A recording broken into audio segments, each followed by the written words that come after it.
I've spoken of 1,000 points of light, of all the community organizations that are spread like stars throughout the nation doing good.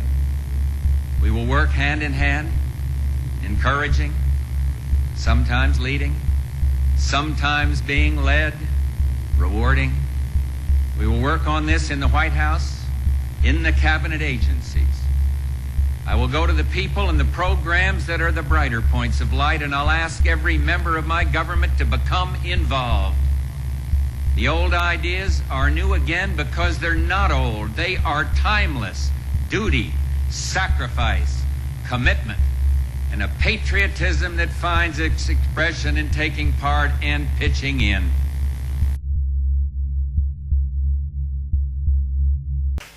So it's Wednesday, and me and the kids are home today. President Trump has declared this a day of mourning for George Bush, 41, who passed away, and they're going to have services today at National Cathedral, which is not too far from where I live.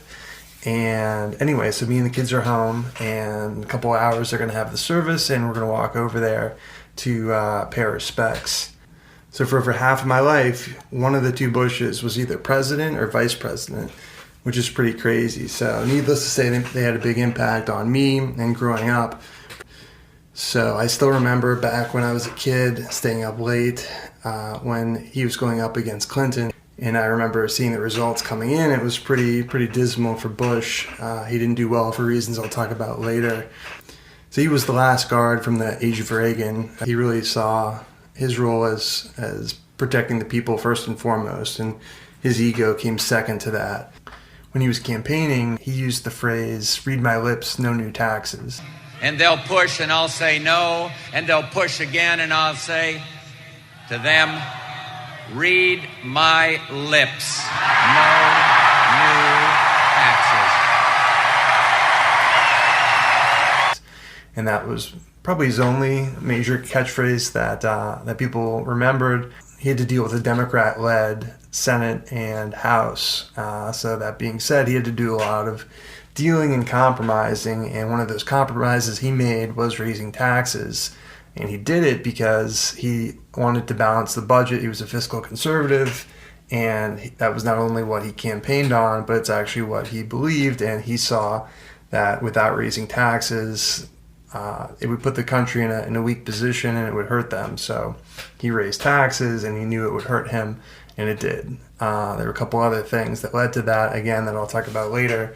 But it was his principles that served the country well and served his re-election not so well. And I'm going to sit down and spend some time trying to work on the drone. This is the drone that was crashed in episode 2 or 3.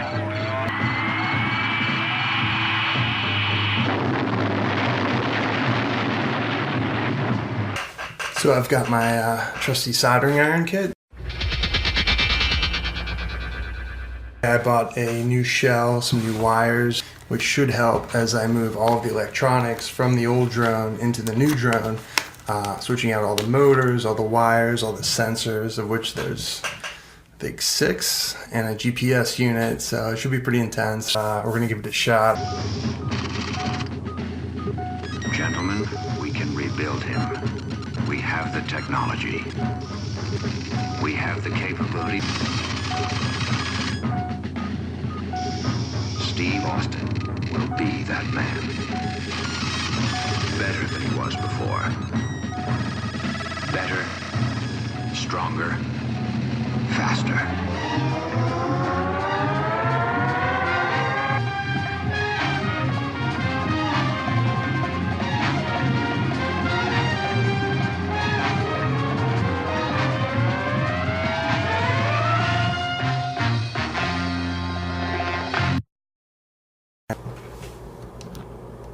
Okay, so I think that's fixed. I guess we'll find out in a couple hours, but that's all we're going to do for now.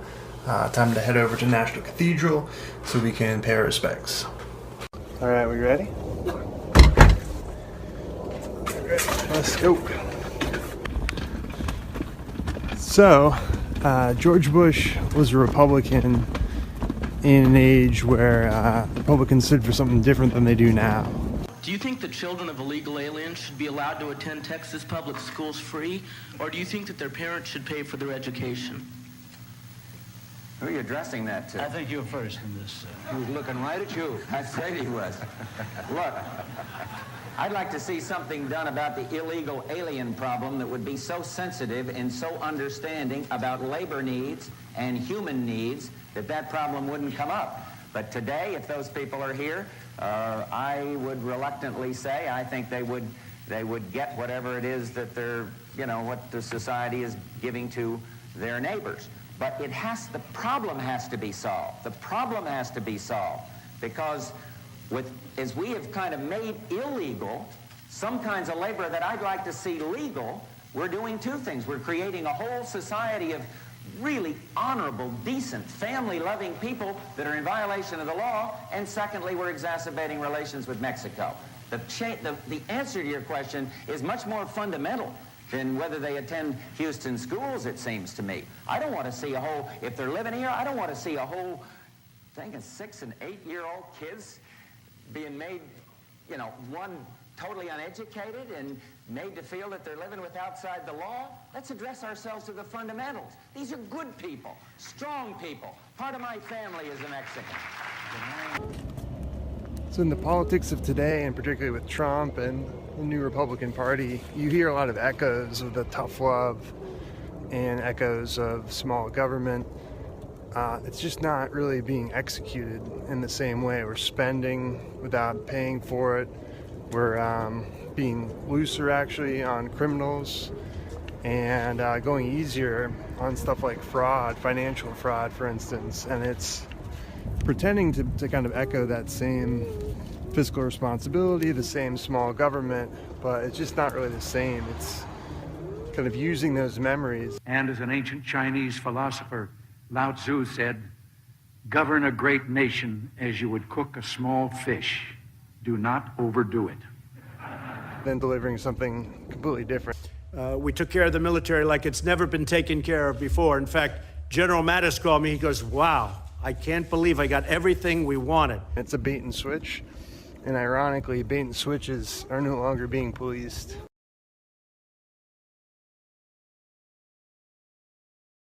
But America is not in decline.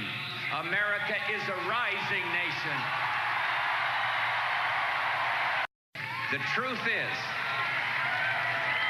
is this election is about the beliefs we share, the values that we honor, and the principles that we hold dear. George Bush led a life of service. He had a lot of titles, but along the way, he was led by the same principles. He was a good person. He was an optimist. He was loyal, no matter what. Translated into the words, "Read my lips." And the group went to George and said, "Look, we can get this package done, but we must have some revenue." And he said, I'll never forget, he said, "What I've said on that subject sure puts a hell of a lot of heat on me." And then they all said, "Yes, but we can get it done, and it will be bipartisan." And George said, "Okay, go for it, but it will be a real punch in the gut." Bob Dole, then, a loyal warrior for George, took it back to the Senate, and we won a very strong bipartisan vote. And went over to the House where his own party turned on him. Surely one of the main factors assuring his return to private life. But he often said, when the really tough choices come, it's the country, not me. It's not about Democrats or Republicans. It's for our country that I fought for. And he was a man of such great humility. Those who travel the high road of humility in Washington, D.C. are not bothered by heavy traffic.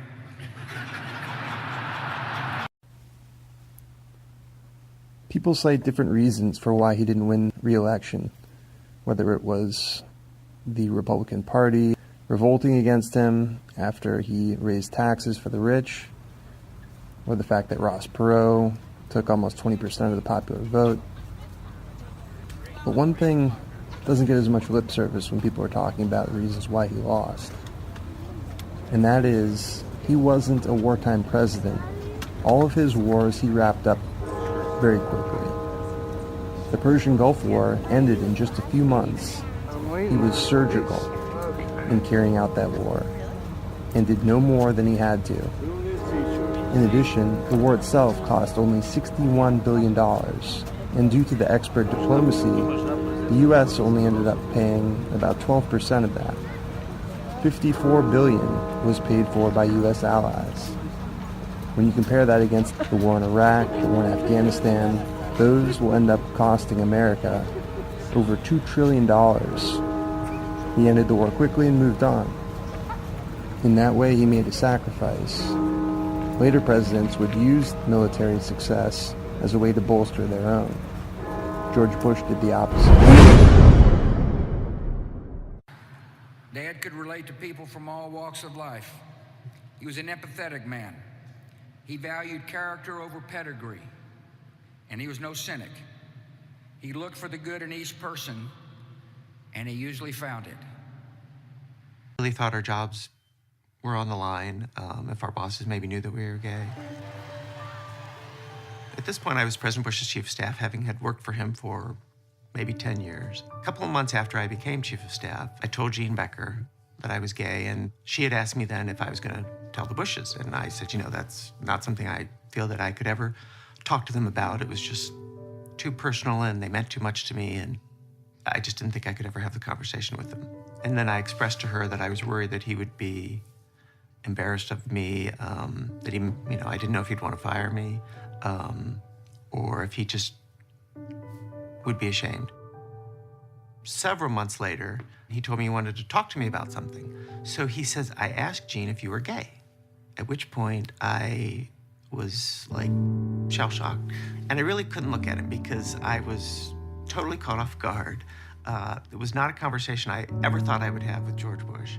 And he began to tell me the fact that he loved me no matter what. He wanted me to be happy, first and foremost. He would never be embarrassed of me or ashamed, and he didn't care if anybody knew that I, his chief of staff, was gay. And he said, Barr loves you, and it really didn't matter to them. He just wanted me to be happy. And then he began to tear up and get emotional, because he then said to me, I hope I've never done anything to make you feel like less of a person in all our time together. Having him show that kind of love towards me really showed the kind of man that he is. It certainly made my life easier, because I thought, if George Bush knows and doesn't care, it doesn't matter to me if anybody else knows or cares.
Nothing in this world is ever really broken if you have the will to fix it. George Bush viewed life's promise just as he did as a Navy pilot looking out onto ideal conditions. Cavu. It's meaning ceiling and visibility unlimited. He was an optimist, and this optimism was the bedrock on which he amassed bipartisan victories. It led him to common ground based on common interests, looking for things that unite people rather than divide, which is what a leader does. We all have things that we want to accomplish. Instead of fighting about agendas that divide, let's support leaders who chart courses with visibility unlimited. Let's look for the optimists. Let's look for the ones that get things done and have a place they want to take us.